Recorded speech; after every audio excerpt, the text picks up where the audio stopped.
Ben ritrovati, nuova puntata di Cronache Trevigiane. Siamo a Santa Lucia di Piave per raccontarvi un evento unico a livello regionale, ma davvero molto particolare. Ospite di Cronache Trevigiane Carlo Salvan, presidente di Coldiretti Veneto. Cosa sta succedendo qui? Un'iniziativa molto importante, inedita, nuova e che ovviamente speriamo sia la prima di tante altre, che altro non è la possibilità di far incontrare le imprese aderenti al mondo degli agriturismi di tutte le province venete insieme invece al mondo delle aziende che fanno parte di Campagna Amica, cioè tutte quelle aziende che producono, trasformano e valorizzano il loro prodotto aziendale e che oggi hanno la possibilità di confrontarsi con il mondo appunto della ristorazione, dell'ospitalità e dell'agriturismo nel suo complesso per poter così creare un meccanismo virtuoso e avvicinare una domanda e un'offerta di prodotti, tipicità, di stagionalità che è unica nel suo genere. Un vero B2B, quindi tra aziende del settore agricolo, perché ricordiamolo, l'agriturismo è un'azienda agricola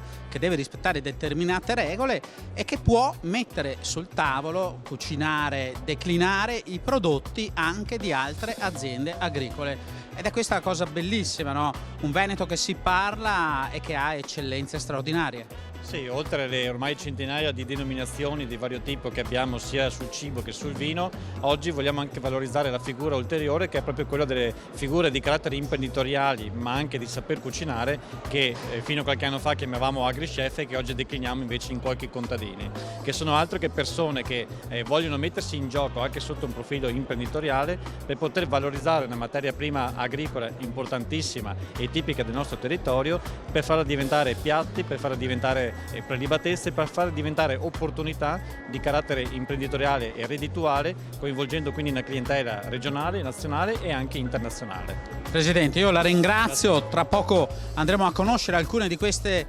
grandezze, di queste tipicità, ma la differenza la facciamo noi consumatori, leggiamo le etichette, se leggiamo Terra Nostra, Coldiretti, Campagna Amica, sappiamo che siamo nel posto giusto.